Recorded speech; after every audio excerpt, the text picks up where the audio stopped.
Praise the Lord. Hello universe, sa makapangyarihang Diyos na si Yahweh El Shaddai.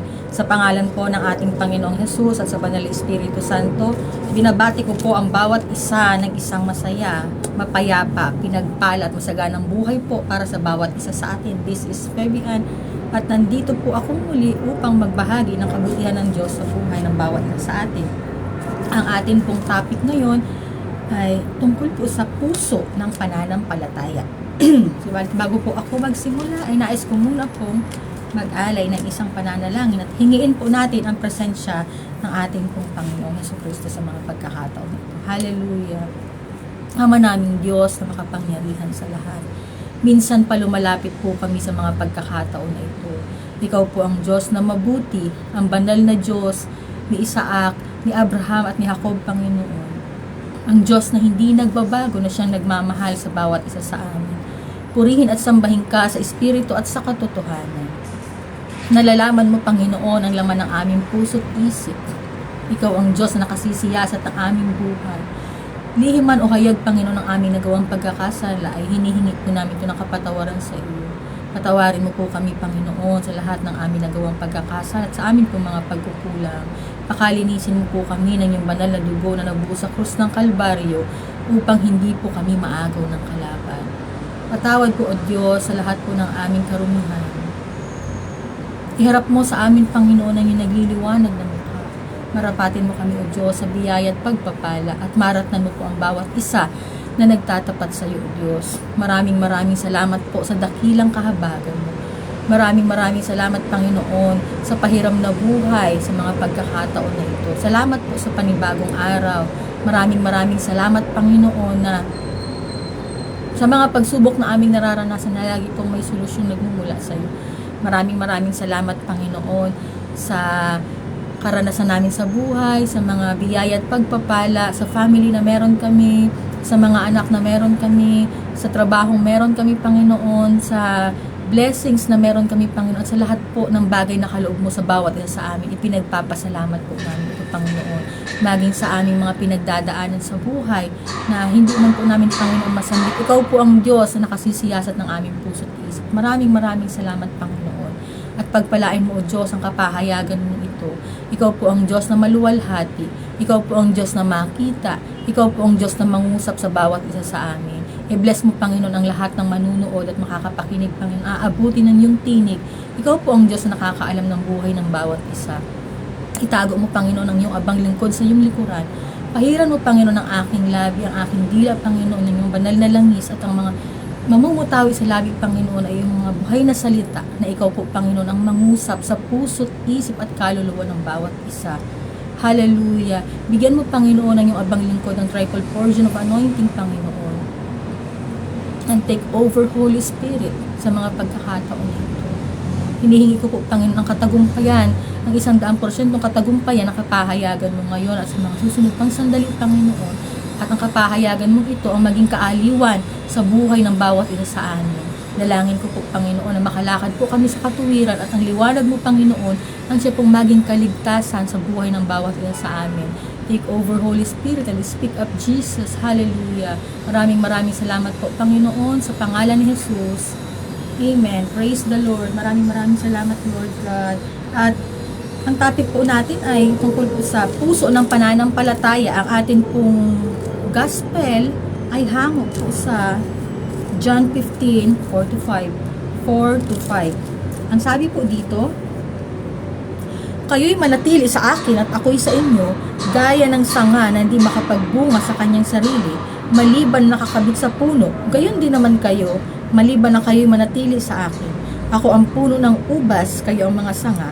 Ang nananatili sa akin at ako'y sa kanya ay siyang nagbubunga ng marami, sapagkat kung kayo'y hiwalay sa akin ay wala kayong magagawa. Praise the Lord. Ang Diyos po ang naluwalhati sa kanyang mga buhay na salita. At ang Diyos po ang laging papurihan sa kanya pong mga buhay na salita. Amen po. Ano po ang connection nitong puso ng pananampalataya dito po sa topic natin? Sa gospel po na ang Diyos daw po ang puno at tayong mga anak ang kanyang mga sanga. Ano po ang connection nito sa atin? Ito po yung sa bawat pagsubok po na atin pong nararanasan ay meron pong Diyos tayong matatakbuhan. At ang Panginoon po ang atin pong puno, tayo pong mga anak ay sanga, sa puso po ng pananampalataya, itinatanim po sa atin ng ating pong amang nasa langit na sa pananampalataya, hindi po tayo magkakaroon ng pananampalataya dito kung hindi po ito kalooban ng Panginoon. Subalit ang bawat isa ay binigyan po na gabutil na pananampalataya sa puso at ang Diyos po na kumakatok sa ating buhay, siya po ang nagpapalaki. Kaya nga po sinasabing ang Diyos daw po, ang ating pong amang nasa langit, ang puno ng buhay at tayo po ay mga sanga na kung sino man daw po ang mananatili sa Kanya ay Kanya pong pagpapalain. Kung sino man po ang mananatili ay mamumunga po. Paano pong mamumunga na literal po bang tumutubo ang mga sanga sa atin? Kundi ang mananatili sa akin at ako'y sa inyo ay mananatili raw po ang Panginoon sa atin. Sasamahan po niya tayo. Yun po ang ibig sabihin ng Diyos dito sa Kanyang mga buhay na salita.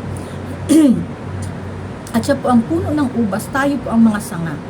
At ay siyang nagbubunga ng marami sapagkat kung kayo hiwalay sa akin ay wala kayong magagawa. Tunay po na wala pong magagawa ang tao kung tayo po hiwalay sa Diyos. Ang Diyos po mananatiling Diyos yan. Pero ang tao, hindi po yan kaya na wala pong Diyos. Hindi po natin kakayanin mag-isa lalo na po sa mga pagsubok na pinagdadaanan natin sa ating buhay. May ang kalakasan po, ang free will po ng tao ay may hangganan. Hanggang doon lang meron po tayong kasagaran. Subalit ang Diyos po, nananatiling Diyos yan at hindi po natin yung kayang tawaran ang kakayahan yan. Kasi sinasabi po ng Panginoon, manatili daw po tayong mga sanga sa Kanya at ang puso po ng pananampalataya ay hindi po yan maihihiwalay sa ating pong buhay. Dahil po ang Diyos ang nananahan sa ating buhay. Praise the Lord. At dito po na, sa buhay po natin, hindi po natin maiiwasan yung mga pagsubok, yung mga paghihirap na pinagdadaanan po natin. At sa buhay po ng tao, ang Diyos po ang nagiging sandigan natin para magkaroon po ng solusyon yung mga pinagdadaanan po natin sa ating buhay. At nagdudusa ka ba kapatid sa bigat na pinagdadaanan mo ngayon? Hirap na hirap ka ba? Kaya mo pa ba? O kinakaya? Totoo nga ba na naibigay at naisuko mo ng lahat sa Panginoon ang mga bagay na hindi mo kaya? O niloloko mo lang yung sarili mo kasi nilalabahanan mo pa? Na parang, kaya ko pa to. Na parang, kakayanin ko kasi hindi po pwedeng sumuko ako. Kaya natin, sa isip lang natin, pero hindi natin talagang kaya. Ang tawag dyan, fried chicken yan kapatid. Fried chicken. Pinakamahirap na dinadala natin yan sa ating puso. Kapag may fried chicken, ibaba mo daw muna, baka pwede natin kainin muna yan. At ihain muna natin, tapos kainin muna natin. Kumbaga parang, alisin po natin yung mga kabigatan sa ating buhay kasi meron pong blockages sa buhay ng tao. Kaya po nahihirapan ng tao. So baka pwede pong kainin muna natin yung fried chicken na yan at magpakumbaba po tayo sa harapan ng Panginoon na kung minsan dadalhin po tayo sa buhay sa sitwasyon na ayaw po natin, ayaw natin sa ganito, ayaw natin sa ganyan. Pero ang totoo po niyan, yung mga kinakaayawan po natin, tanggapin daw po natin ng maluwag sa ating puso. Ang hirap po talaga kasi magre-rebelde po yung utak mo. Parang ayoko dito kasi yun na po, pride dyan. Ayaw mo matanggap, hindi mo makayanan. Pero tanggapin daw po natin kasi masakit. Minsan po kasi ang masakit parang hindi talaga natin yung kakayanin na ayoko dito sa sitwasyon na to. Hindi ko makaanuhan. Nilalabanan po natin. Pero yung mga bagay po na hindi natin kontrolado, ay tanggapin po natin ng maluwag sa ating puso. Yun po yung ilalagay ka sa buhay na punong-puno po ng pressure, yung mga masasakit, yung mga malulungkot, yung mga nakakatakot, nakakainis, yung mga nakakaubos po ng pasensya. Uubusin po niya. Tapos yung mga nakakahiya na mga pangyayari sa buhay, parang walang matitira sa'yo, parang huhubarin ang Diyos sa'yo yung mga bagay na yan. Kaya nga po sinasabing puso ng pananampalataya, naniniwala ka na merong gagawin ang Diyos sa'yo. Kaya nga po sinasabi sa gospel natin na manatili tayo sa puno kasi tayo po ay mga sanga at namumunga ang mga sanga na ito ng katulad sa puno. Kung ano ang puno, siya daw pong bunga. Kung halimbawa ang puno po natin ay ang Panginoon, ibig sabihin, mabuti po yan. Mabuti ang puso. Nagkakaroon po ng wangis ng Diyos. Siyempre, hindi lang yan mabuti. Ang Panginoon, meron din yung pagpaparusa sa tao. Meron din po yung parang pagiging maano sa tao kasi hindi yung pagiging hukom. Hindi yung palaging mabuti. Pero yun nga po, ang sabi, ang Diyos daw po habang nabubuhay ang tao, ay ano po yan, tagapagligtas yan dito sa ibabaw niya. Habang nabubuhay po tayo. Subalit pag tayo po ay patay na at kaluluwa na, hukom na ang Diyos kasi huhukuman kanya, tatanungin niya sa'yo, ano ang ginawa mo? Kung nabubuhay ka pa, amen po ba? So yun po mga nararanasan natin, mga pressure, mga masasakit, mga malungkot, mga nakakatakot. Yan pong mga pinagdadaan natin sa buhay. Ito po yung, wag po nating labanan o wag po nating kontrolin kasi hindi po natin yan makakayanan ng laban. Ang gawin po natin, manalangin. Kaya nga po sinasabi sa gospel na manatili tayo sa Kanya, para magsipamunga tayo ng katulad sa puno na ito ng ubas. Makapamunga po tayo ng katulad sa Panginoon. At mamunga po tayo ayon po sa kalooban niya na siya po ang nagbigay sa atin. At kung nananatili daw po ang mga anak niya, ang puso ng pananampalataya, yun po ang parang nagiging yun po yung nagiging portal natin sa Panginoon, kasi dyan po nananahan ang Diyos sa atin, sa ating pong puso na bukas sa pagtanggap sa Panginoon. At ito po mga nararanasan natin ng mga kabigatan sa ating buhay at mga pagsubok, ay hindi naman po yan habang buhay na naandyan sa'yo. Kumbaga, pinapalakas lang po tayo, pinatatatag tayo sa ating pong pananampalataya, at binibigyan po tayo ng pagkakataon na makalapit po tayo sa ating pong Diyos na mabuti. At ang Diyos po nagdakila na siya po matatakbo ng bawat isa sa atin. So, yun po, nakakaubos po ng pasensya, lalo na yung mga yung mga kabigatan na parang tatanungin mo pa yung sarili mo, bakit ako nandito sa sitwasyon na to samantalang mabait naman ako? Bakit ko to pinagdadaanan? Bakit ko po ito ginagawa ko? Bakit parang palaging tanong po kasi tayo ng tanong, wag na po tayo magreklamo, tanggapin na lang po natin. Wag na po tayo minsan sa totoo lang kapag nagsasalita ka, pinapahiya mo lang yung sarili mo.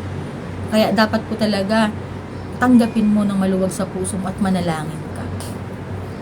Kapag halimbawa po nagsasalita po tayo ng mga kasiraan sa ating sarili, nagkakaroon po tayo ng mga parang tinatawanan ka lang, nagkakaroon lang sa'yo ng pagtawa yung kapwa mo. Kasi, ay, iba ang pagtingin niya sa'yo, tapos iba rin pala ang pagtingin mo sa sarili mo. Yun nga po, parang napansin ko lang din yan sa mga lately lang na, hindi rin pala maganda na parang, aanihin mo yung sarili mo, nade-degrade. Ikaw ang unang-una nade-degrade sa sarili mo, kaya ginaganon ka pala ng kapwa mo. Praise the Lord. Tama po talaga yun na.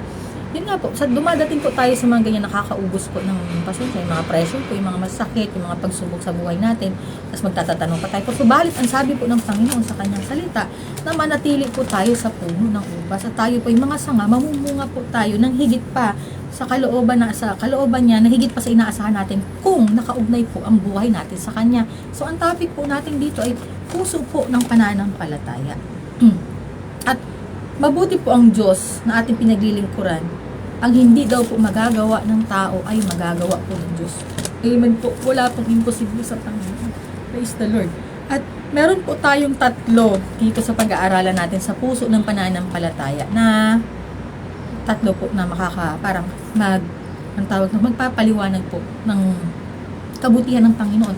So, ang number 1 po natin dito ay, ano daw po ang kayang gawin sa'yo ng basura sa puso?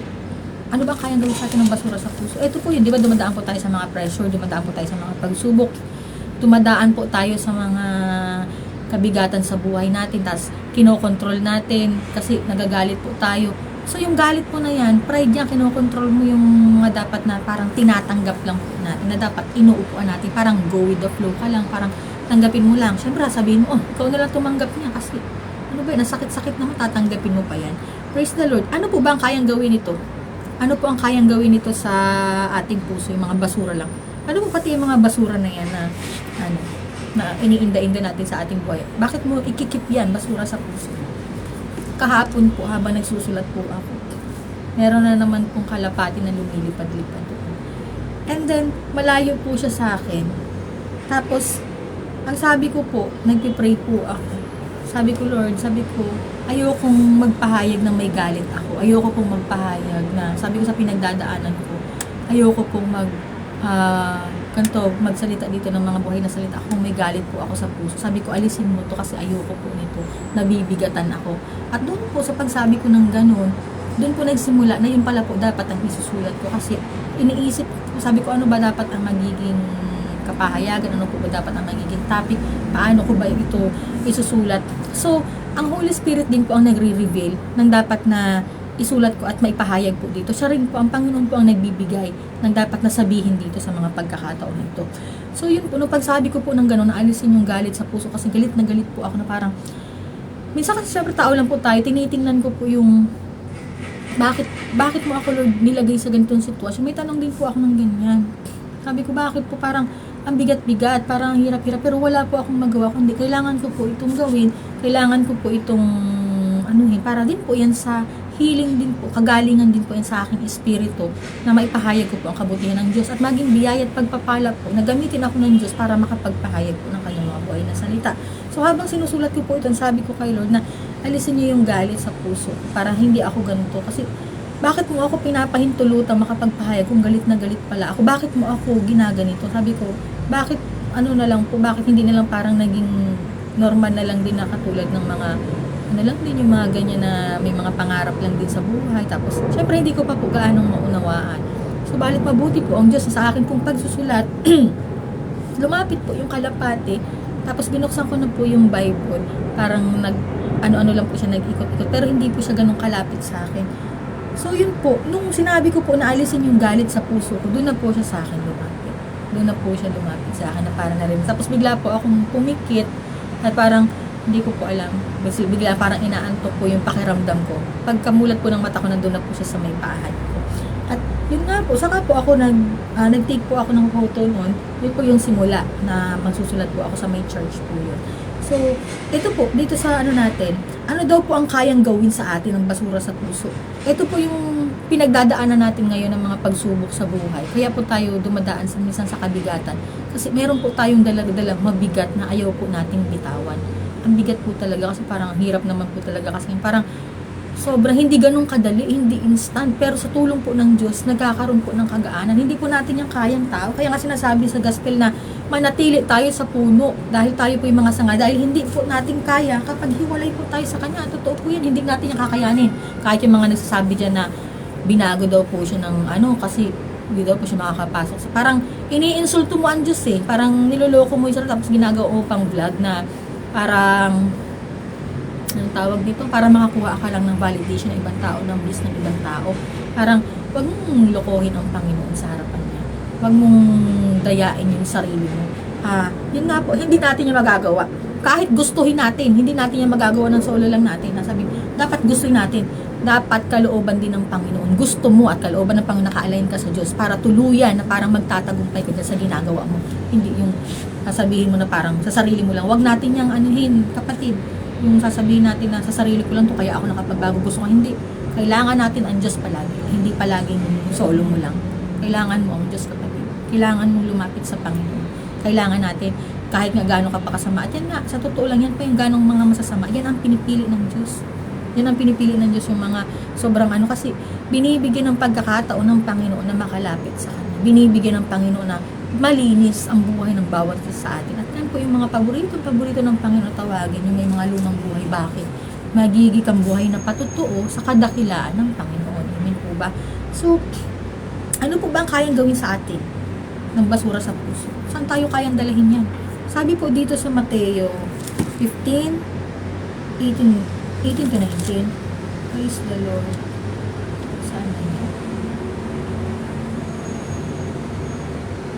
Ang sabi dito, sa Matthew 15:18 to 19, datapwat ang mga bagay na lumalabas sa bibig ay sa puso ng gagaling at siyang nakakahawa sa tao, sapagkat sa puso ng gagaling ang masamang pag-iisip, mga pagpatay, mga pangangalunya, pakikiapid, mga pagnanakaw, mga pagsaksi sa di katotohanan, at mga pangumusong. Amen po ba?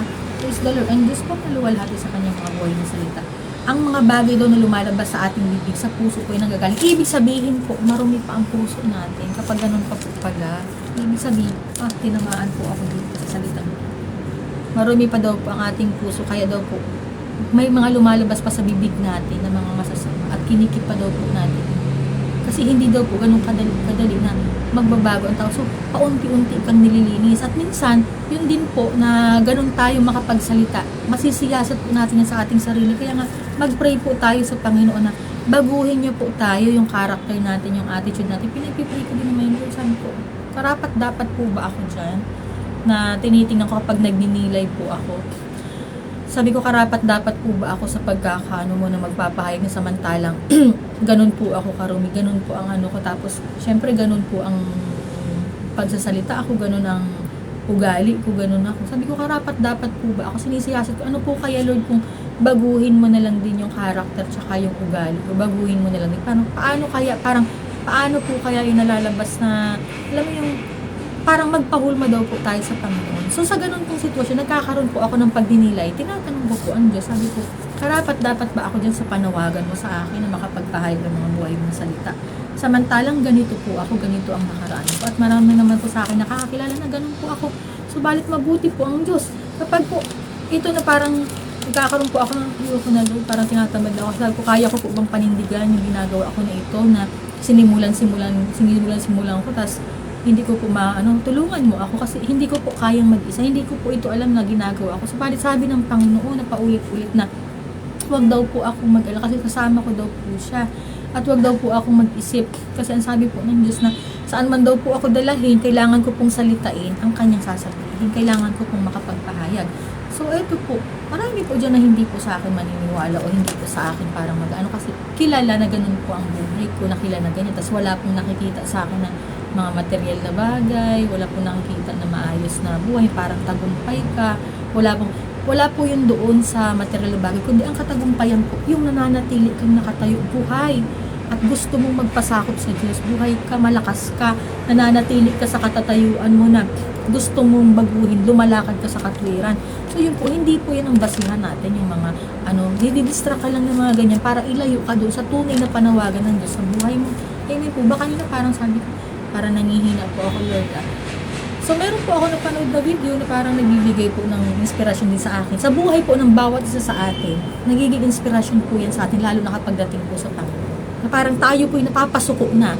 So balit meron pong nagpapatotoo na ganito ang dating buhay nila, bigla po naging maayos. Pastor lang daw po ang tatay niya at hirap na hirap po sila, nagugutom na daw po sila. Ang sinasabi niya dun sa niya na nakakagutom ang buhay kapag sumunod ka sa Panginoon kasi talaga pong aalisin sa'yo ang lahat. Aalisin yung trabaho mo, aalisin sa'yo yung mga nakasanayan mo, aalisin po sa'yo kapag may panawagan ka ng ganyan sa pagpapahayag ng Panginoon.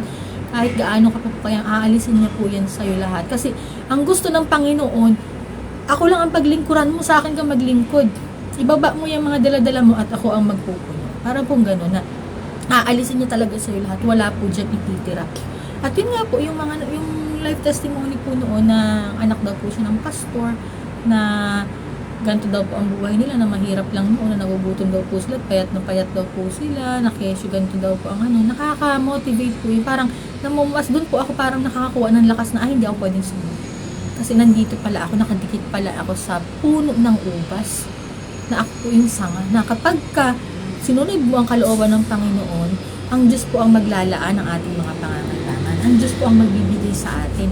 Kumbaga, nakadikit tayo sa pinakapuno. Sa pinakapuno, ibig sabihin, siya yung nagsusupply ng lahat ng kailangan ng mga tao. So, salamat po sa Diyos na yung buhay ng patutuo ng anak ng pastor na yun, na sumunod sa Panginoon, na noon daw, ganito lang ang gamit nilang gitara, na ganito lang nakaka-bless po yung mga ganong pangyayari sa buhay. At nagiging living testimony po yan sa kabutihan ng Panginoon. So, yung buhay po natin na dati pong marumi, na dati pong masama, hindi po yan tinitingnan ng Diyos yung katatayuan natin para po sa panawagan niya. Hindi po yung tinitingnan nga ng Panginoon dyan kung yung puso mo, handa ka. Kumbaga, kahit hindi ka pinipili ng mundo, ang Diyos pinipili ka kasi mabuti ka. Tinitingnan niya na kaya mong sumunod sa akin, na ang taong pinakamasama na kapag nagbago ay kayang maging maputi at malinis po naging malinis sa kaputian at maging masunurin na bilang ang lingkod ng Panginoon. So, salamat po sa Diyos doon sa mga living testimony. Nagiging biyaya at pagpapala po yan sa buhay ng bawat isa sa atin, na merong Diyos na bibigay ng pag-asa sa buhay ng bawat isa. So, eto pong mga bagay daw po na lumalabas sa ating bibig. Ibig sabihin, marumi pa po yung ating puso. So, magpalinis po tayo sa ating Panginoon. Ano po yung mga lumalabas sa ating bibig? Mga pagmumura natin. Totoo po yan. Ako po talaga, grabe po ako magmura.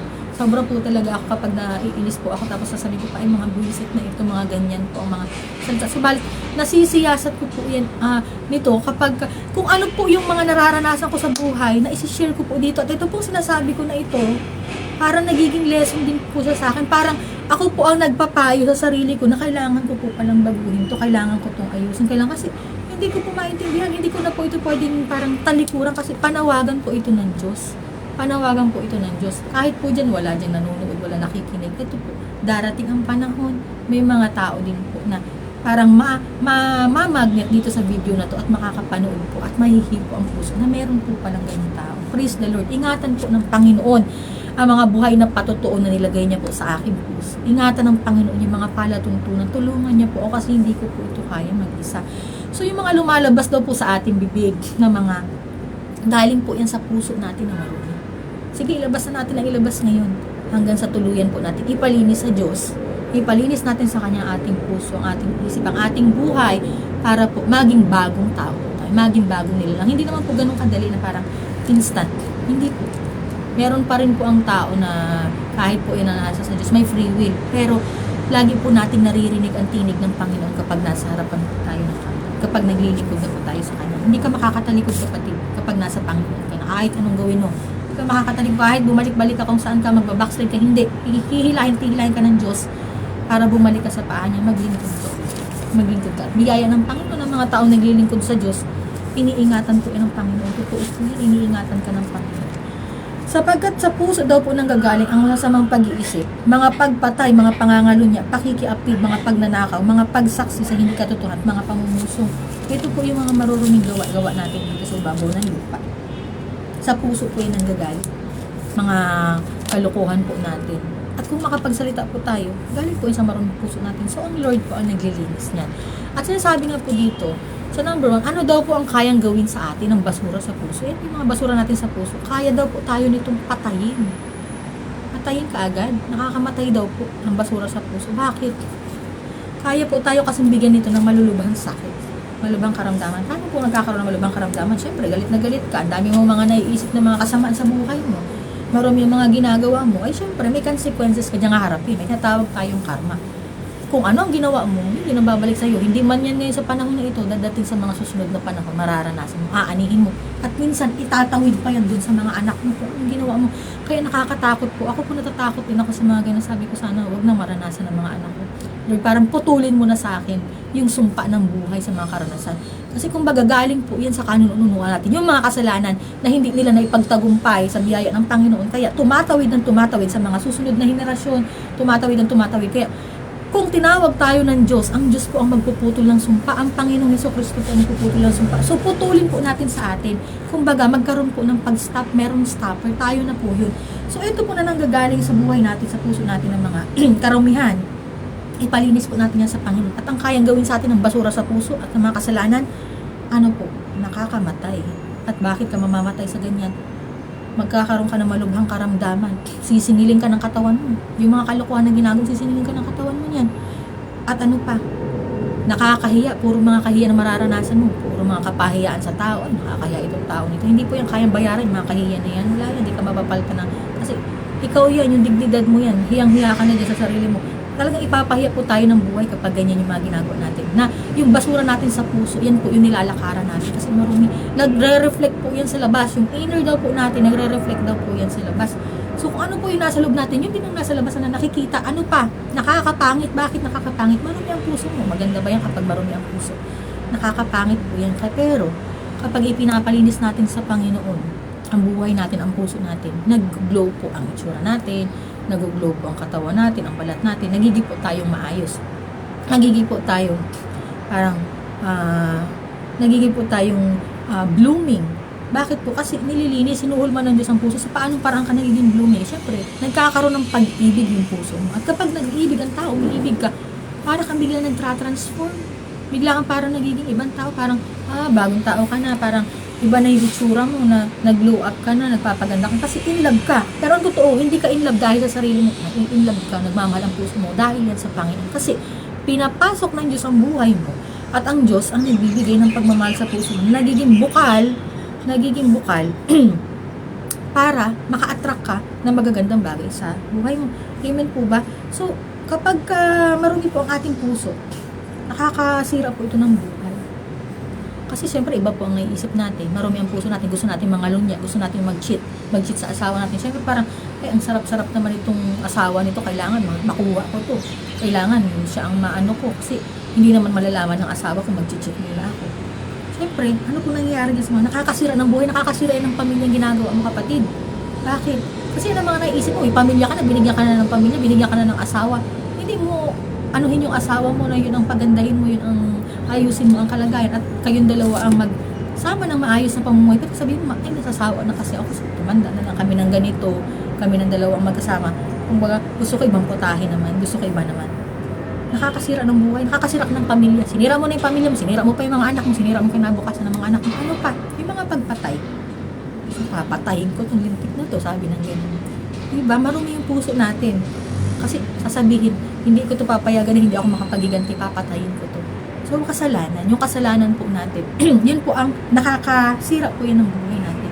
Kasi nakakapag-isip po tayo ng hindi maganda. At yung puso natin, marumi, dyan po nang gagaling sa kaisipan natin, na marumi din sa kapwa natin. Ano pa? Pakakalo niya at pakikiapid. Pareho lang po yun, di ba? Na, sa pag-cheat, pakikiapid. Pag-cheat. At yung mga pagnanakaw, yung mga nakakaisip po tayong gumawa kasi nagkakaroon po tayo ng inggit, basura yan sa puso. Ay, kailangan makuha ko tong ano nito, gamit nitong taong to kasi naiinggit ako sa kanya, kailangan ko tong nakawin.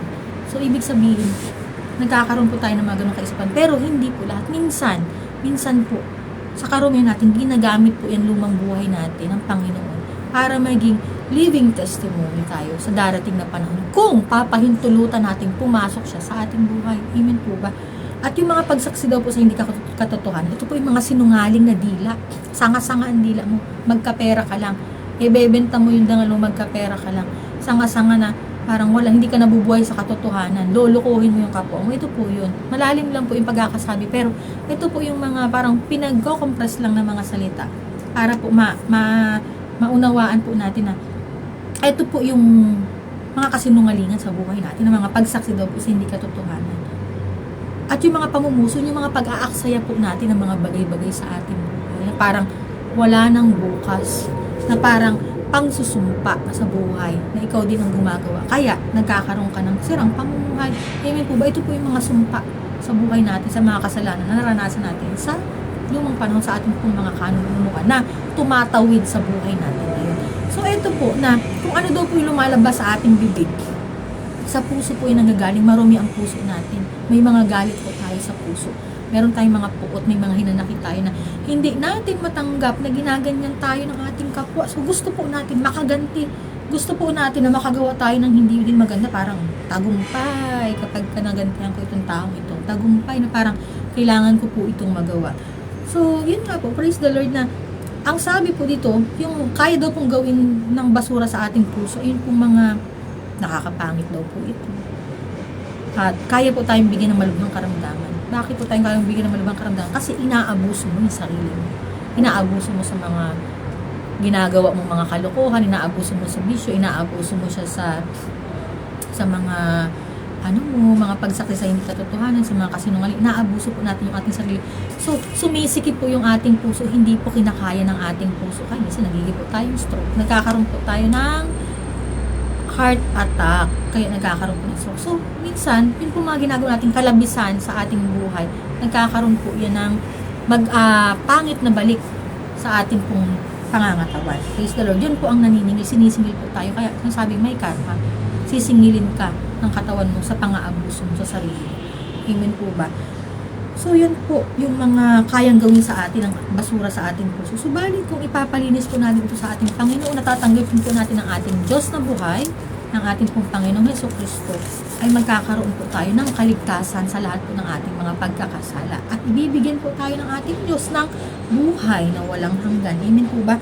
Sabi po sa Psalms 51:10, likhaan mo ako ng isang malinis na puso, O Diyos, at magbago ka ng isang matuwid na espiritu sa loob ko. Amen po. Ipalinis po natin ang ating puso sa ating Diyos na buhay. Tanggapin po natin ang ating pong Panginoong Jesucristo. Bigyan po natin siya ng pagkakataon na maging hari at tagapagligtas, personal tagapagligtas ng ating buhay. Bigyan po natin siya ng pagkakataon na siya po yung mag-drive ng buhay natin. Huwag po yung galit, huwag po yung parang kasi ang hirap po talaga, lalo kapag hindi po natin kaya mag-isa. Ang Diyos lang po ang makakatulong sa atin para maging maayos po yung buhay natin, para magbago po yung puso natin. Si Lord lang po talaga ang makakagawa niya. Hindi po kakayanin ng tao. Kaya hilingin po natin sa pamamagitan po ng pananalangin. Amen po.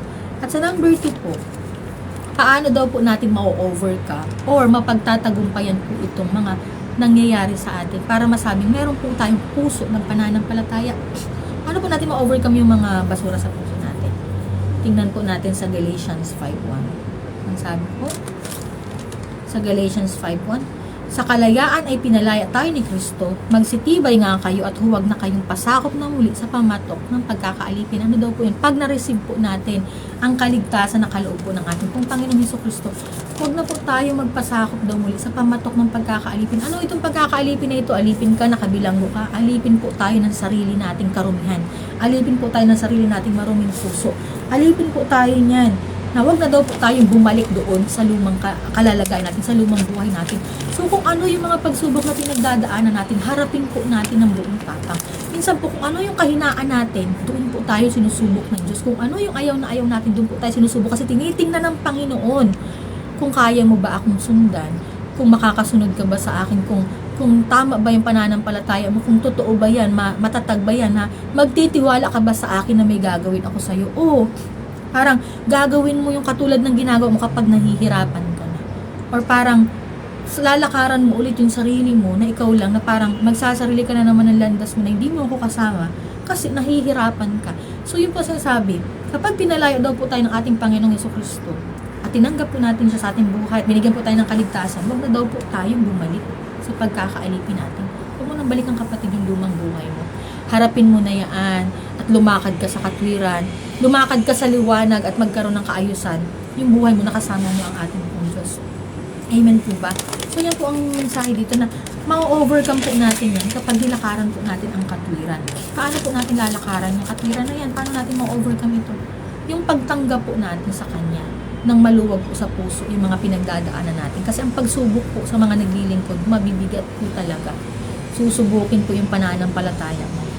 At ano daw po, paano natin ma-overcome itong mga problema na to, na hindi po tayo makakagawa ng parang labag po sa kalooban ng Panginoon? Yung pagtanggap po natin, tanggapin natin kahit mabigat, kahit mga nakakahiya, kahit po parang mga ayaw natin ito, kahit hindi natin po kaya, tanggapin po natin ng maluwag sa ating puso na dito tayo sa sitwasyon na nilagay ng Diyos. Ibig sabihin, meron po siyang plano para sa atin. Ano pa po? Yung pagsuko daw po natin sa harapan ng Panginoon, na meron pong pagpapakumbaba, pagtanggap po natin sa Kanya, na tinatanggap natin ang Diyos na, sige, ikaw po Lord ang bahala sa akin. Na parang, ikaw po Lord ang mag-drive ng buhay ko, na wag po itong galit sa puso ko. Parang yung pagmamahal mo na i-guide po ako kung ano ang mabuti para sa akin. Minsan po tayo, napapasuko na po tayo. Napapasuko na rin nga po ako, sabi ko Lord, parang hindi ko na po talaga, parang, pero yun nga po, doon po sa atin pong pag-surrender sa Kanya, nandun po ang pagkilos ng Panginoon. Kasi nakikita po niya sa atin na hindi natin kaya. So, siya na po ang gagawa ng mga bagay na hindi po natin kaya. At yung pagsuko po natin sa Panginoon na may pagpapakumbaba, gusto po ng Diyos yan. At diyan po sa puso ng pananampalataya natin, tinitingnan ng Panginoon kung hanggang saan po natin siya kayang mahalin. Praise the Lord. At sa pagsuko po natin sa Kanyang harapan, andun din po syempre dapat ang ating pong pagsisisi, ang repentance. Magsisi po tayo na linisin po tayo ng Diyos. Pagsisihan natin yung mga nagawa nating pagkakasala, bigyan po natin ng pagkakataon ng ating Panginoon na makapasok po siya sa ating buhay. So, ang pagsisisi po na ito, sino po ang sisisihin natin? Ang kapitbahay natin, naging ganyan ka. Pagsisisi, pagtanggap po yan. Ibig sabihin, pagtanggap po sa Panginoon at pagpatawad po natin sa ating sarili. Ano pa po? Yun nga po, pagpapatawad din natin sa mga nakagawa sa atin na hindi maganda. At yun pong pang-unawa. Mauunawaan po natin yung mga nangyari, yung mga kapwa po natin nakagawa sa atin hindi maganda. Mauunawaan po natin sila. Magkakaroon po tayo ng masiyasat na pagninilay sa ating buhay para maunawaan po natin ang buhay kung bakit ganyan. Kumbaga, magpasakop po tayo sa ating Diyos. Ano pa po? Yung magkaroon po tayo ng pagmamahal sa ating puso. Huwag pong mawawala yan, yung pure heart natin, pusong dalisay, na hinihingi po ng Diyos sa atin. Kasi dyan po nananahan ang Panginoon. Sa pagmamahal sa puso. Ang Diyos po yan. Hindi ka magkakaroon ng pagmamahal sa puso kung dumadating ang pagmamahal sa puso ng tao kapag nandiyan po ang Diyos. Ibig sabihin, si Lord po yan, ang pagmamahal. Kaya sasabing, pagkat ang Diyos natin, Diyos ng pag-ibig, magmahalan tayo't magtulungan, at kung tayo'y bigo, ay huwag limutin na may Diyos tayong nagmamahal. Yan po, ang Diyos po ay pag-ibig. Kaya kung meron po tayong pag-ibig sa puso, kasama po natin si Lord. Ibig sabihin, huwag po nating samahan ng mga karumihan sa ating puso Kasi ayaw po ng Diyos na marirahan sa maruming bahay. Ang gusto po niya, malinis ang kanyang tahanan. Kaya aayusin po ng Panginoon. At sa malinis na puso na itinatanim ng Diyos sa atin, meron po tayong pag-ibig. Hindi po natin nakikitang mali yung paligid natin. Ang nakikita po natin, meron pong gagawin ang Panginoon. May plano siya sa atin. Ang gusto lang po ng Panginoon, magtiwala tayo sa Kanya at aayusin po niya ang ating pong buhay. Pero syempre, tayo po tao. Meron po tayong mga pag-aalinlangan, meron po tayong mga ibigay daw po natin ng buong buo ang ating pong buong pusong pagtitiwala sa Panginoon at meron po siyang gagawin para sa atin kasi hindi po makakapasok ang gusto ng Panginoon sa ating buhay kapag hindi po natin siya tinanggap at nagkakaroon po tayo ng pag-aalinlangan sa ating buhay. Parang ang tawag nito, hindi tayo naniniwala. Kailangan po, kapag po na ibinigay na natin ang buhay natin sa Panginoon, sinuko na po natin, pagkatiwalaan po natin ang Diyos na meron po siyang gagawin.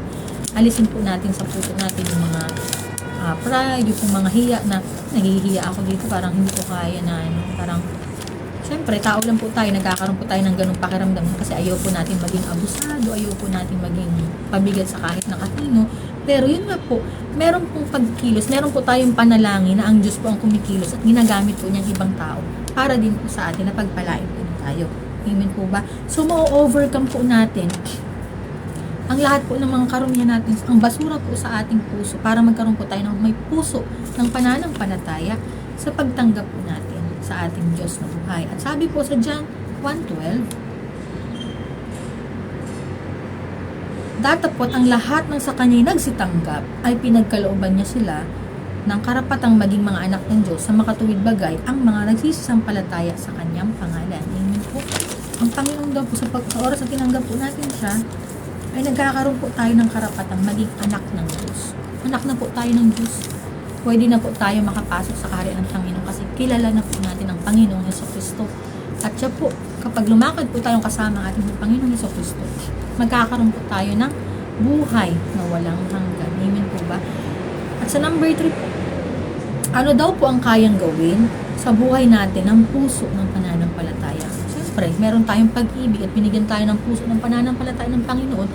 Ano po ang kayang gawin nito sa ating buhay? Basahin muna po natin sa Hebreo 11:1.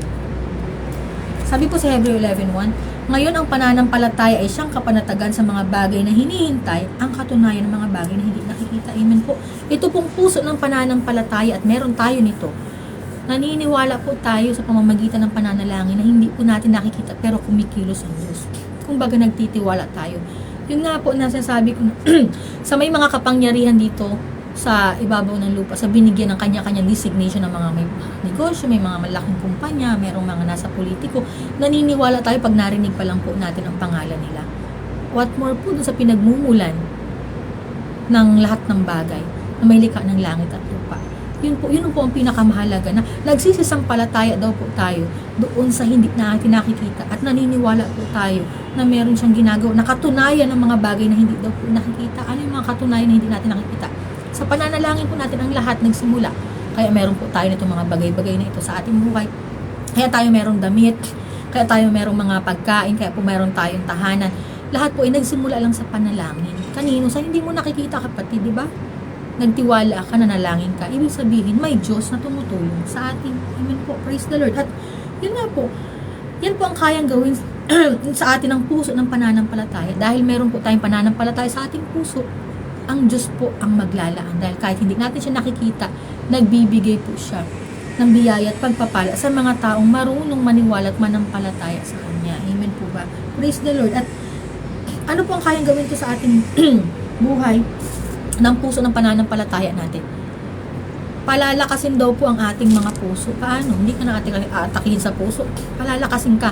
Yung mga pagsubok natin sa ating pong buhay, pinalalakas tayo ng Diyos. Nagkakaroon po tayo ng iba yung lakas na hindi mo maunawaan saan ang gagaling. Payapa ang buhay mo, payapa ang puso. Meron kang kapayapaan, kaligtasan, kapanatagan sa yung pagkataong loob na hindi pumasayod ng kaisipan. Hindi mo maunawaan saan ang gagaling yan. Sa kalooban po yan ng Panginoon. Pinalalakas niya po ang ating mga puso na hindi tayo ganong maramdamin, hindi ka na ganong maramdamin kahit parang pagsisigawan ka dyan, kahit pag nasasaktan ka, pero iniingatan ng Diyos ang puso mo kasi ayaw ng Diyos na parang mabastos yung buhay natin sa pamamagitan ng mga tao yun. Kumbaga, ang pag-iingat ng Diyos sa ating puso pinoprotektahan niya tayo dun sa mga taong nananakit sa atin. So, pinalalakas po niya tayo kapag meron po tayong puso ng pananampalataya. Malakas po ang puso mo. Na anumang pagsubok ang pinagdaanan mo, na dapat mag-a-anxiety at depression ka, na dapat magmumukmo ka lang dyan, nakakagalaw ka pa, nakakalakad ka pa, nakakaano ka. Kasi kung iba-iba lang po na parang mahina ang faith, di na yan gagalaw. Magmumukmok na lang yan, magkakaroon na po. Hanggang sa pupunta na po sa mental hospital. Bakit? Hindi kaya ang problema. Ayaw harapin ang problema. Kaya sinasabing, malakas ang puso, pinalalakas ng Diyos ang puso. Kapag meron po tayong puso ng pananampalataya sa ating buhay. Kumbaga, lakaran natin yan, nakasama ang Diyos. Palalakasin po tayo ng ating Panginoon sa pamamagitan po ng kalooban niya. Sa pamamagitan po ng pananampalataya natin. Palalakasin ang ating puso sa mga masasakit na mga salita, sa mga masasakit na pagsubok, sa mga masasakit na pinagdadaanan natin, sa mga masasakit na karanasan. Nagkakaroon po ng malakas na puso na kaloob ng Diyos para po mapagtagumpayan natin ang mga pinagdadaanan sa ating buhay. So, ano po ang kayang gawin pa sa buhay natin ng puso ng pananampalataya? Ayan, pinapatatag po tayo. Kumbaga, may pagsubok ka ngayon, napagtagumpayan mo, pinatatag ka ng Panginoon, kinabukasan may pagsubok ka ulit, sasabihin naman yan, sunod-sunod na pagsubok na lang, parang wala nang katapusan na pagsubok. Praise the Lord, hanggat nabubuhay ka kapatid, susubukan ka ng Panginoon, hanggang sa kasi ang gusto ng Diyos kaya tayo may pagsubok, isama natin siya sa ating buhay. Yan nga lang po ang pinaka-mission ng tao dito. Kilalanin mo ang Diyos habang nabubuhay ka. Magkaroon ka, kapatid, ng ugnayan sa Panginoon habang nabubuhay ka, kasi walang ibang mas mahalaga dito sa ibabaw ng lupa ang magkaroon ka ng connection o relasyon sa ating pong amang makapangyarihan sa lahat. At yun nga po, napatatatagin po tayo sa pagsubok. Dito pong ating puso ng pananampalataya. Ano pa po? Kaya po nito tayong baguhin. Siyempre, habang nananampalataya po tayo, nananalangin, hindi naman po papayag ang Panginoon na habang buhay ka lang ganyan. Siyempre, aayusin niyo po ang buhay natin. Kasi nililinis niya po tayo at gusto ng Diyos na magbigay sa mga anak niyang masunurin sa Kanya. Amen po ba? So, ano pa po, aayusin niya lahat sa ating buhay. Hindi lang po tayo. Aayusin niya tayo. Aayusin niya yung family mo. Aayusin niya yung mga anak mo. Ikaw na naglilingkod sa buong sambahayan, ang buong sambahayan ay naliligtas. Bakit naman lahat parang ako na lang ang nananalangin? Hindi po. Tinitingnan kasi ng Panginoon, ikaw ang pinagmumulan ng lahat ng bagay para sa kanila na maging liwanag ka din, maging biyaya ka, blessing ka sa kanila, na magaya nila, makalakad din sila sa katuwiran, sa kalooban po ng Panginoon. Nakikita nila sa'yo. Kumbaga, nagiging kang instrumento na liwanag ka, biyaya at pagpapala na dating ganito ka, dati ka nga nakita nila sa'yo na lumalakad ka, nakasama mo ang Diyos. So nakikita nila, totoo ang Diyos kasi nagbago ka nga, inayos ka nga na yun lang ang ginagawa mo, wala ka man trabaho, naglilingkod ka lang sa Panginoon, nagdadasal ka lang, na dati ka lang nilang inuusig-usig, pero nagbago ang buhay mo. Ibig sabihin, totoo pala ang Diyos. So magkakaroon ng encouragement sa buhay nila. Gusto ko na rin lumakad sa Panginoon, kasama ang Diyos. Gusto ko na rin palang lumakad, maglingkod na rin pala ako, kasi gusto ko rin palang maging katulad niya na binago ng Diyos ang buhay, na parang pinagaling, pinalakas, pinalaya sa pagkakasala, kasi lumakad sa katuwiran kasama ang Panginoon sa Kristo. Amen po ba? So aayusin po ang lahat sa buhay natin, at sa atin pong paglilingkod sa Panginoon, hindi po yan wala. Hindi lang yan wala ang kabuluhan sa Panginoon.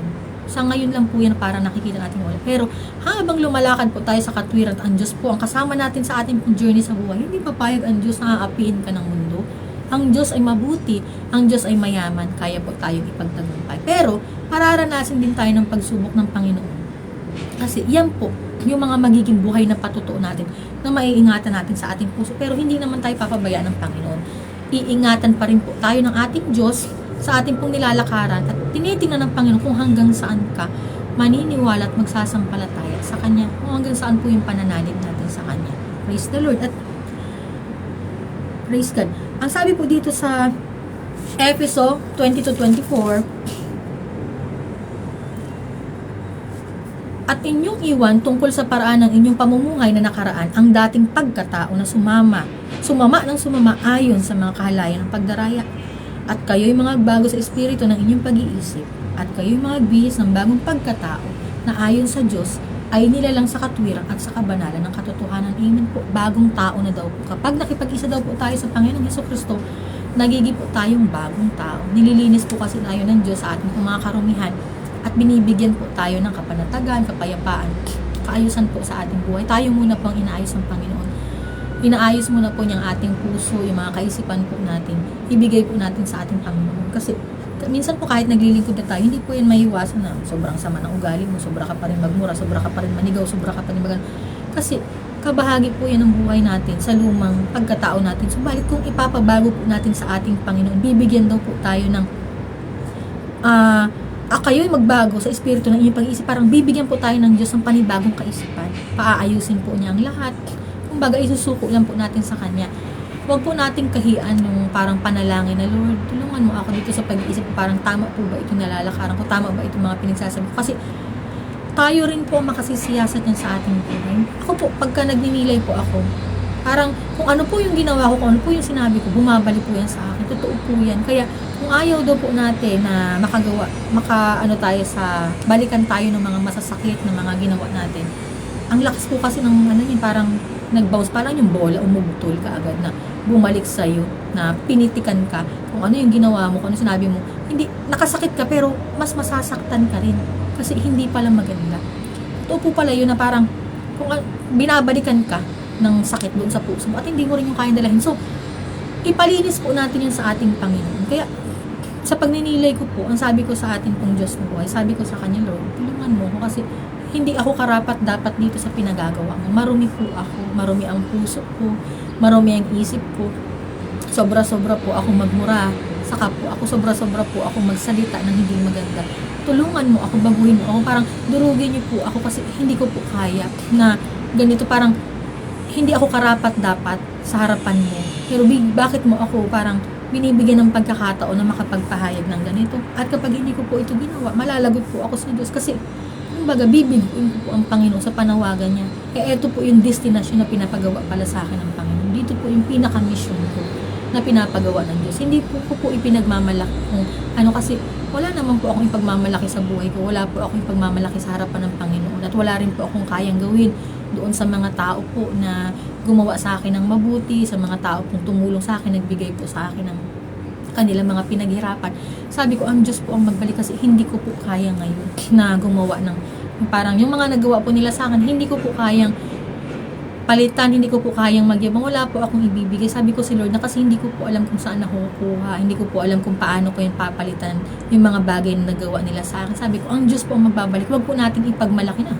Pag yumaman ako, parang pagsalasampalin ko itong mga to. Parang pag yumaman ako, parang saka ako nalang kay Baba. Hindi po maganda yung ganun.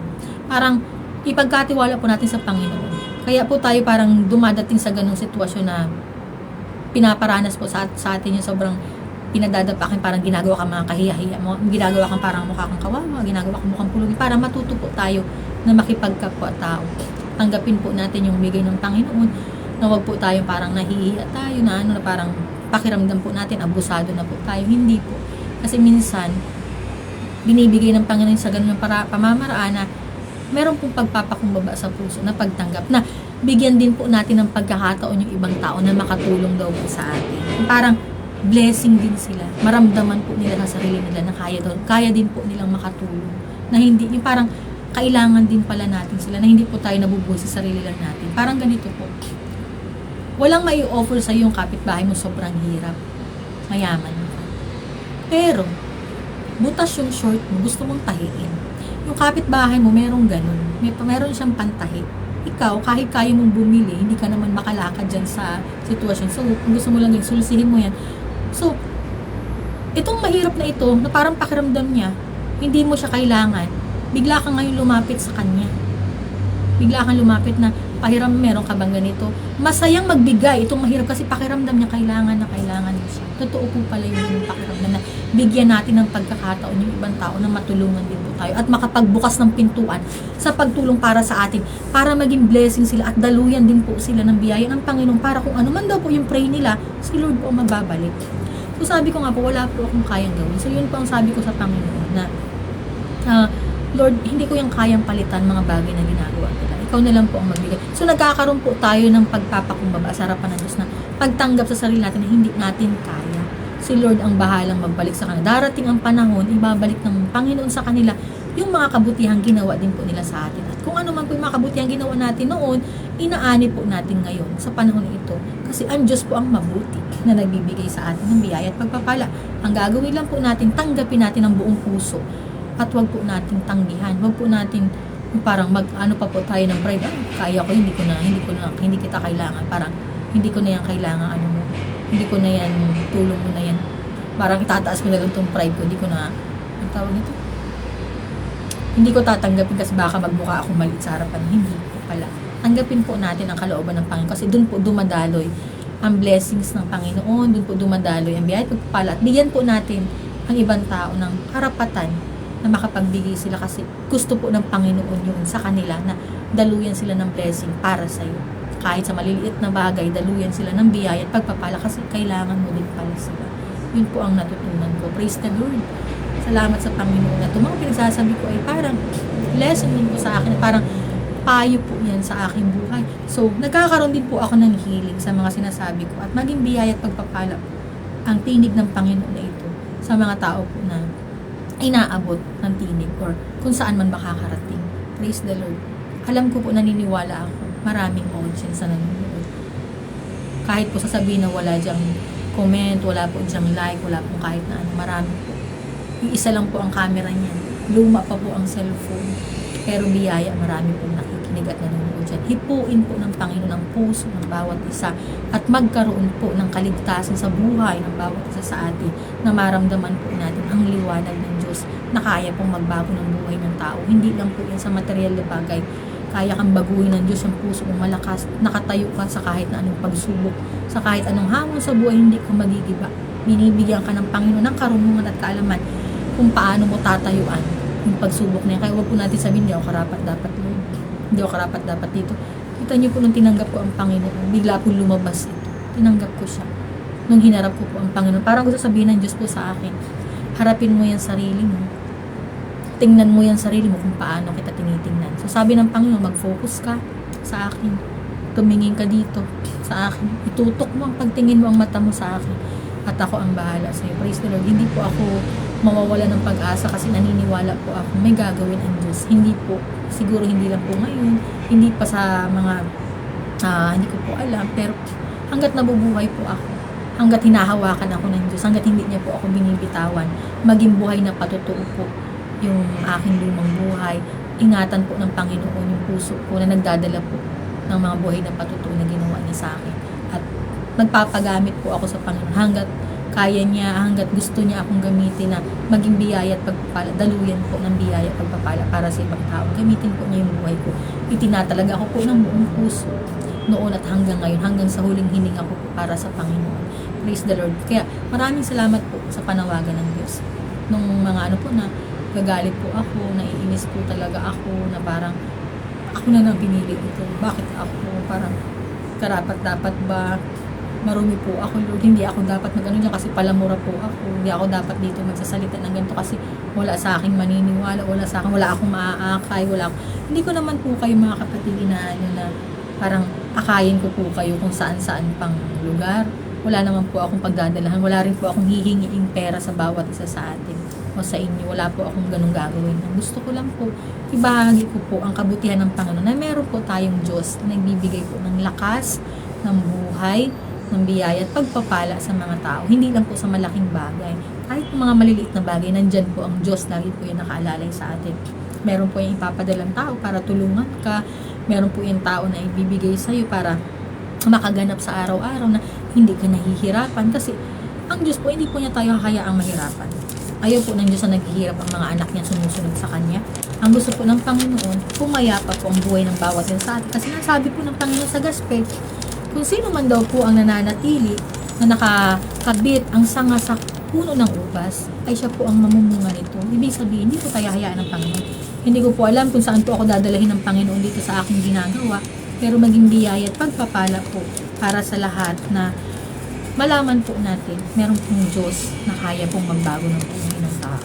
Hindi lang po kahantayin mo pang lumami pa yung pera mo, masabi mo lang nagbago mo po yung buhay ka, malakas ka, sa lahat ng pinagdaanan mo, buhay ka pa, yung utak mo, buhay pa naman, yung puso mo, nagpapasako pa rin sa Panginoon, malakas ang mga anak mo, may biyaya at pagpapala pa rin kayo, maayos pa rin ang katayo, wala kang karamdaman, biyaya po yan ng Panginoon. Yan po ay malaki ng kaligtasan sa buhay natin. Amen po ba? Hindi lang ito nahahantay natin na parang yumaman ka pa, saka lang maniniwala ang tao sa'yo. Hindi ko po kayo inaakit kung saan-saan ko po kayo aakitin o hihingian ko po kayo ng pera. Hindi po. Nandito po ako para ibahagi na buhay ang Diyos, kapatid. Huwag kang matakot.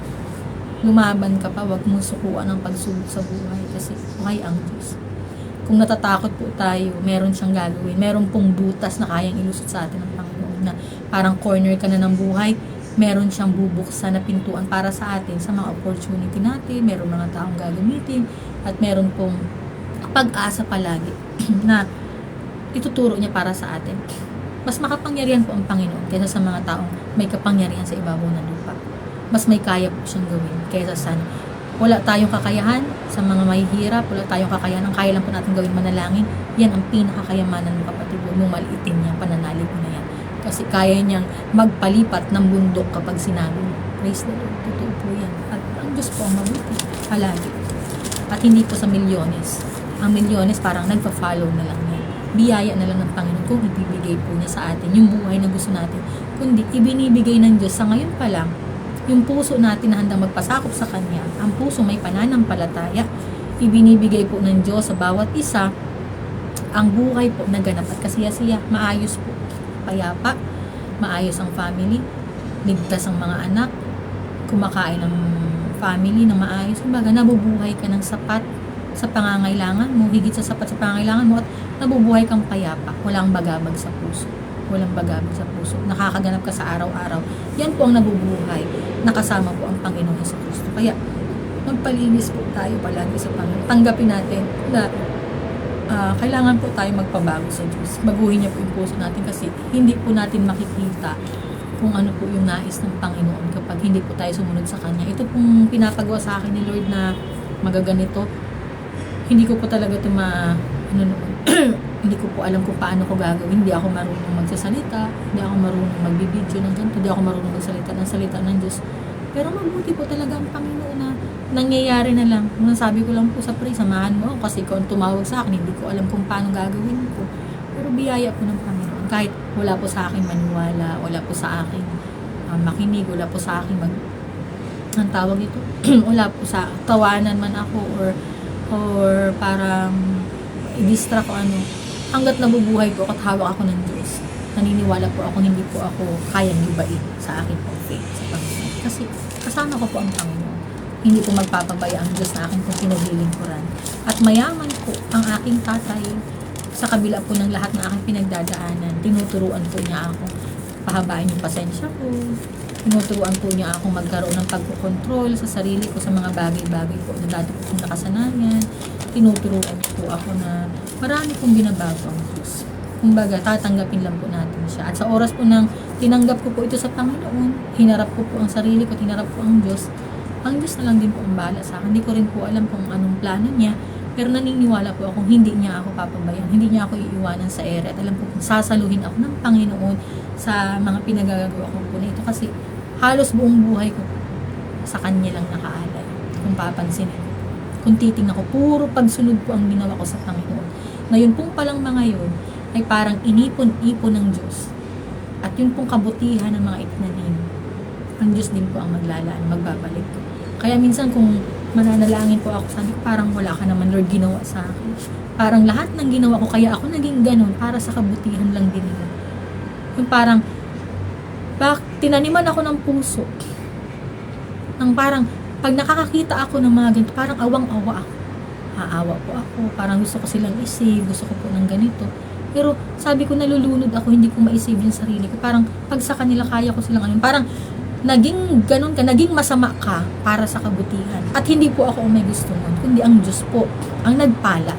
Ang Diyos po ang nagturo sa akin na maging ganun kami. Parang, kailangan mo yung pagdaanan. Kailangan mo to kasi yan pong lumang buhay natin ay story na lang yan na magiging effective po para sa paghikayat sa mga kaluluwa na gusto ng Panginoon na dalahin sa paahan niya. Amen po ba? So pagkat nire-reflect ko po yung buhay, sabi ko lahat na nangyari sa akin para sa Panginoon lang. Para sa Panginoon, walang para sa akin. Pero kaya nakagkaroon po ako ng pagnanasa. Kahit po sa pag-pray, pag nag-pray po ako, parang palagi lang sa kanila. Kaya nagkaroon po ako ng pagnanasa. Ito na lang, matanda na po ako na para sa akin naman po. Bigyan mo naman ako ng para sa akin. Ano po ba ang pakiramdam ng parang lumalakad na ako dun sa itong buhay ko naman. Gusto ko po nung kitilin na yung buhay ko kasi sabi ko, parang sa kanila lang ako nabuhay, parang naiinis na po ako na naubos po ako ng nabuhay ako sa ibang tao. Gusto ko, sabi ko mabuhay naman ako para sa sarili ko. Hanggang sa'yo po nakikita ko yung sarili ko, bakit ko naman gagawin, bakit ko naman parang gaganunin yung sarili ko na pwede pa palang ngayon yung hinihingi ko, pwede pang mangyari kasi buhay pa ako. So ang kailangan ko lang pong gawin, wag po tayong sumuko. So may mga prayer din po tayo. Kumbaga nasisiyasat po natin yung ating sarili sa paraan po ng pagninilay natin sa pananalangin po natin.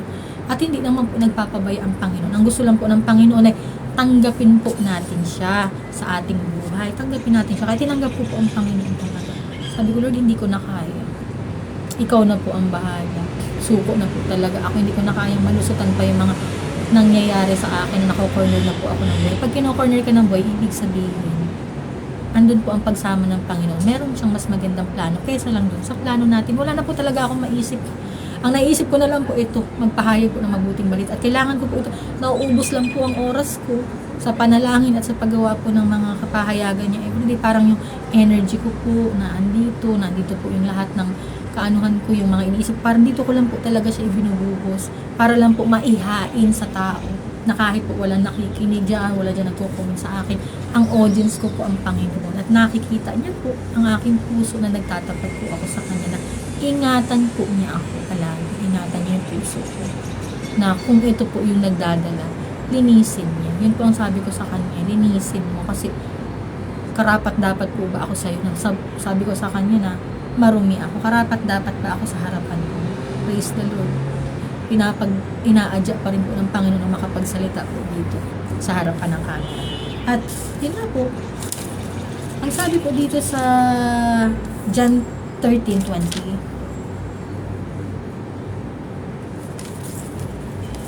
katotohanan sinasabi ko sa inyo, ang tumatanggap sa sinumang sinusugo ko ay ako ang tinatanggap, at ang tumatanggap sa akin ay ang tinatanggap ang nagsugo sa akin. Praise the Lord. Sino po daw itong tinatanggap natin na sinugo niya? Ang Panginoong Hesukristo. Sino naman itong nagsugo? Ang Amang nasa langit, Espiritu ng Diyos. Sinugo ang Panginoong Hesukristo dito sa ibabaw ng lupa para magkaroon po ng kaligtasan ang bawat isa sa atin. Amen po. At kung sino man daw po ang tumatanggap sa Panginoong Hesukristo, ang tinatanggap ang ating pong Amang nasa langit. So, hindi po tayo tatakul. Sabi nga po sa Mateo 10:33, sino man daw po ang magkaila sa harapan ng mga tao ng ating pong Panginoon, ay kakaila naman ng Diyos sa harapan niya. Hindi niya tatanggapin. Bakit takwil mo ang Diyos mo? Dito pa lang sa ibabaw ng lupa. Ito po ang sinabi sa akin bago ko po ito. Ilang years ko po itong panaginipang Mateo 10:33 na to. Parang 2023, ganyan, patapos ang 2023. Ang una ko pong panaginip na Bible verse, Genesis 15:5, na tumingala ka sa langit at bilangin mo ang mga bituin. At kung iyong mabibilang, sabi po kay Abraham yan, magiging ganyang karami ang iyong mga binhi. Hindi ko po yung maintindihan. Hanggang bigla po sumunod yung Mateo 10:33, nagsabi po ang Panginoon sa panaginip ko po yan ha. Ang sabi po ng Panginoon, Mateo 10:33, nung binasa ko po sa Bible, kung sino man daw ang magkakaila sa Kanya, sa harapan ng mga tao, ikakaila rin naman niya. Ito po, nakikita ko po itong tinig ng Diyos, naririnig ko po ngayon, nakikita ko po sa sarili ko na kung ikakahiya ko po ang Panginoon, matatakot po ako, kakahiya rin po ako ng Panginoon sa langit. Hindi po niya ako tatanggapin. Wala po akong kaligtasan, wala po akong buhay na walang hanggan. So kung kakalimutan ko po itong pinapagawa niya, ito po ang panawagan ng Panginoon sa akin, na magpahayag ng mabuting balita niya. At kung ito po ay tatalikuran ko, kamatayan po ang pupuntahan ko at wala pong mangyari sa buhay ko. Papahirapan po ako ng Diyos. Kasi takot po ako sa mga pahirap, na tatakot na po ako sa mga pinagdaanan ko sa buhay. Kasi gusto ko rin po makaranas sa maginawang buhay, masaganang buhay. Pero ang mga naranasan ko, puro mga kabigatan, puro mga kalbaryo, puro mga kahirapan, puro mga pananakit, physical man, mental, spiritual, lahat po. Pero kinaya ko po yun. Kinaya ko sa tulong ng Diyos. Kasama ko po ang Diyos na lumaban. Kaya yung mga nakakakilala po sa akin, parang titingnan ka lang na ganun. Titingnan ka lang na parang hindi ka paniniwalaan. Pero naman mga nakakilala tunay na humahanga. Meron naman nakakakilala na parang natutuwa sa pagbabago mo. At meron naman na parang hindi mo natutuwa. Kasi hindi ka kilala. Hindi alam. Parang hindi sila naniniwala hanggat wala sila nakikita na may milyones ka. Na asensado ang buhay mo. Pero doon sa mga taong tunay na nakakakilala sa atin, yan po yung mga tao na may puso, nakakaunawa na kahit walang meron, nakikita nila, kilala nila ang pinagdaanan mo, alam nila kung sino ka. Kaya hindi natin po kailangan magpaliwanag sa kahit na sino. Kaya yung mga nanghuhusga dyan, yung mga nanlalait sa'yo, ibig sabihin, namumunga tayo, binabato na tayo ng mga, namumunga tayo, nakikita nila. At hindi kanyang titingnan kung hindi ka maliwanag. At hindi yan manonood sa'yo, kung hindi yan humahanga sa'yo. Praise the Lord, tama po ba? Pero hindi ko po kayo inaano na parang, ano tawag nito, na ayusin po kaagad ang ating buhay na parang, paano ko ba i-deliver ito? Hindi ko po ini-encourage ang lahat kung ano man po yung sinasabi ko dito sa sarili ko na, sa sarili ko lang po wala po akong magawa. Pero sa Panginoon, ang pinapago ng Panginoon sa akin, ipahayag mo. Ang sabi po sa salita ng Diyos, makinig ang makikinig, magtakwil ang magtatakwil. Tanggapin ang salita niya ng mga magtatakwil at makinig kung may pusong kayang makinig sa buhay na salita niya at tumanggap sa kanya. Kaya nasabi ko po, hindi ko po lahat hinihikayat o ina-encourage sa magbago po ang lahat, magbagong buhay ka kung gusto. Pero kalooban ng Diyos na ipahayag po ito. Kaya nasabi, makinig po ang makikinig, magtakwil ang magtatakwil sa kanya. Pero may kaligtasan po, kapatid, sa Panginoong Hesus. Makikinig ka o itatakwil mo ang Diyos. Ang dapat natin gawin, papasukin natin siya sa ating buhay at maramdaman natin ang liwanag at ang kaligtasan na kaloob niya. Wala po akong hinihinging pera sa kahit na kanino. Wala rin po akong pagdadalahan na kahit sa kundi tingnan po natin ang Panginoong Jesucristo, ang amang nasa langit. Buhay ang Diyos. Buhay po ang Diyos. Kayang magbago ng buhay ng tao. Puputulin ang sumpa sa pamilya mo, pero mararanasan mo mga pagsubok. Nasa puso mo yan kung gaano katatag ang pananampalataya. Amen po ba? Kaya nga sinabi sa topic natin na puso ng pananampalataya. Hanggang saan mo kayang dipahan ang pananampalataya mo para makita mo ang pagyakap ng Diyos sa iyo at paglingap, pagsalo niya sa pinagdadaanan mo. Praise the Lord. Ang galing talaga ng Panginoon. Sino po ba nagsasalita? Ako po ba? Si Lord yan. Sabi ko sa kanya, sumama naman ako, Lord, kasi hindi po ako marunong magsalita. Hindi ko po kaya. Hindi po ako magaling sa mga ganyan. Hindi po ako malinis, marumi po ako. Hindi po ako karapat dapat sa harapan niya. Pero mabuti po ang Diyos na ipinapagawa niya po ito. At minamarapat po niya ako na makapagpahayag ng mga buhay na salita niya. Kasi pag hindi ko po ito ginawa, hindi po niya ako tatanggapin sa langit. Hindi po ako makakapasok sa kaharian ng Panginoon. Kaya wag po nating lolokohin ang paglilingkod sa Diyos. Magkaroon po tayo ng hiya sa Panginoon kapag parang tinatawanan natin yung kapatid natin na nagbabago. Na parang sasabihin po natin na pinagtatawanan nila yung parang role model pala yan. Hindi ka naman kapatid hinihikayat na kaya hindi mo rin kailangan na laitin mo. Kasi ang nilalait mo unang-una ang Panginoon. Kaya nga sinasabi dito na sa John 13:20, sinasabi ko sa inyong katotohanan, sinasabi ko sa inyo, ang tumatanggap sa sino man, sa sinusugo ko ay ako ang tinatanggap. At ang tumatanggap sa akin, itong tinatanggap ang nagsugo sa akin. Kung sino man daw po ang tumatanggap doon sa mga taong nagpapahayag ng kanyang mga buhay na salita, ang tinatanggap mo ang Panginoong Jesucristo. Hindi ako, kapatid. Wala akong kakwenta-kwentang tao. Pero doon sa pangasalita niya na ipinapahayag ng Diyos sa atin, ang tinatanggap po ang Panginoong Jesucristo. At kung sino man daw po ang tumatanggap doon, at ang tumatanggap sa akin ay tinatanggap ang nagsugo sa akin. Kung sino man daw po ang tumatanggap sa Panginoong Jesucristo, tumatanggap sa amang makapangyarihang nasa langit. Ibig sabihin, 2-in-1 ang pagtanggap mo, kapatid. Kaya hindi walang kabuluhan yung pakikinig mo at panonood mo dyan sa video. Hindi walang kabuluhan. Hindi ako ang may gawa-gawa nito. Ang Panginoon ang nagutos. Ang sabi ng Panginoon, makinig ang makikinig, magtakwil ang magtatakwil. Praise the Lord. At mabuti po ang Diyos palagi sa ating buhay. Mabuti ang Diyos. Kung saan man po tayo tinawag ng Panginoon ng mga sekta, ng mga relihiyon, tanggapin po natin ang Panginoong Jesucristo. Papasukin po natin siya sa ating puso. Yan lang po ang masasabi ko na gustong iparating ng Panginoon. Wala po akong ibang intensyon sa tao. Hindi ko po intensyon na parang sakupin ko ang lahat para gumawa po ako ng isang malaking congregation. Isa lang po ang pinapagawa ng Panginoon sa akin. Ipahayag mo ang mabuting salita, ang mabuting balita na nagmumula sa Kanya. At marinig ng tao para sinasabing tumikit ka sa puno ng ubas at ikaw ang magiging sanga na dapat na mamahingin. Praise the Lord. At sa ating pong konklusyon, sa pusong bukas sa pagtanggap po sa ating Panginoong Jesucristo, dito po nagsisimula ang puso ng pananampalataya na kung tawagin natin ay pag-ibig. At sa pag-ibig ng Diyos na nasa ating puso, Siya pong gumaganap, kaya naman po tayo ay malakas, matatag at palaging may dahilan, kaya po tayo nakakagalaw pa. Manatili po tayo sa pag-ibig ng Panginoon.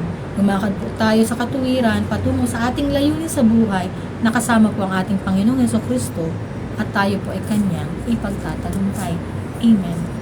Hallelujah. Maraming salamat po, Panginoon, sa katagumpayan ng kapahayagan mo ito. Maraming salamat po, Diyos, sa mabubuting balita na ibinibigay mo po sa amin, nagiging kaaliwan, kagalingan po sa aming espiritu. Sa kapayapaan at kaligtasan, Panginoon, sa buhay po ng bawat sa amin, maraming salamat po, Diyos. Pagpalain mo po, Panginoon, ang iyong mga buhay na salita na siya pong umaaliw sa bawat sa amin, na lakaran namin, Panginoon, ito, at maging pong kalakasan, at maging pagbabago po sa aming buhay. Nang sabi, Panginoon, ng iyong mga salita, na kung sino man ang nakadikit sa puno ng ubas sa kanyang mga sanga, ay siya pong mamumunga. Maraming salamat, Panginoon, sa kaligtasan pong aming tinanggap sa buhay, sa pangalan po ng aming Panginoong Jesucristo. Pagpalain mo po ang bawat isa na nakapanood at nakapakinig. Inaabot, Panginoon, ang tinig mo sa mga pagkakataon na ito, sa nagtsatsagang manood, makinig. Abutin ng Panginoon ang iyong karamdaman at magkaroon ng kagalingan ang iyong lupang katawan, kagaanan, kapayapaan sa iyong puso't isip, banayad na pamumuhay, maging masaya ang puso ng bawat isa at magkaroon po ng kagaanan, kasaganaan, kapayapaan sa buhay ng bawat isa sa amin. Pagpalain mo, Panginoon, ang mga taong nagugulumihanan, magkaroon po ng clarity, magkaroon ng liwanag, magkaroon ng enlightenment, magkaroon ng pag-asa, at ang mga nangangailangan, Panginoon, ng biyaya at pagpapala. Ikaw po ang Diyos na magpuno at maglaan, Panginoon, ng masaganang buhay para sa bawat isa sa amin. At bigyan kaming palagi ng buhay na ganap at kasiyasiya at buhay na walang hanggan na palagi pong nagmumula sa iyo. Maraming salamat, Panginoon. Inaangkin ko po na answered prayer na po kami. Pagpalain mo, O Diyos, ang pamilya ng bawat isang nakapanood, nakapakinig. I-bless mo po ang buhay nila. Maging ang aking mga anak, maging ang aking buong sambahayan, maging, Panginoon, ang mga nangangailangan ng higit pa sa tulong, Panginoon. Ikaw po ang Diyos na maglaan sa buhay ng bawat isa sa amin. I-bless mo, Panginoon, kami ng karunungan at kaalaman kung ano po ang gagawin namin sa aming buhay. At i-bless mo, Panginoon, ang araw na ito na pinagpala mo na magkaroon po ng katagumpayan sa bawat isa. At pagpalain mo, Panginoon, ang puso na maging masaya ang puso at buhay ng bawat isa sa amin. Na ikaw po ang Diyos na umaaliw. Hallelujah. At pagpalain mo, Panginoon, ang tahanan na aking tinutuloyan, ang mga taong naririto. Ikaw po ang Diyos na humiko sa puso at isip ng bawat isa. At ikaw po ang Diyos na makilala nila sa pangalan po ng aming Panginoon Jesucristo. Maraming salamat, Diyos. Sa iyo po ang lahat ng papuri, parangal at pasalamat sa makapangyarihang pangalan ni Jesus na siyang maghahari noon, ngayon at magpakailan, magpasawalang hanggan. Answered prayer na po kami. Alang-alang po, Diyos, sa kalinis-linisang puso ni Maria. Basbasan mo po ang kapahayagan mo ito at ang panalangin po ito, Panginoon. Sa pangalan ng Ama, ng Anak at ng Diyos Espiritu Santo. Amen.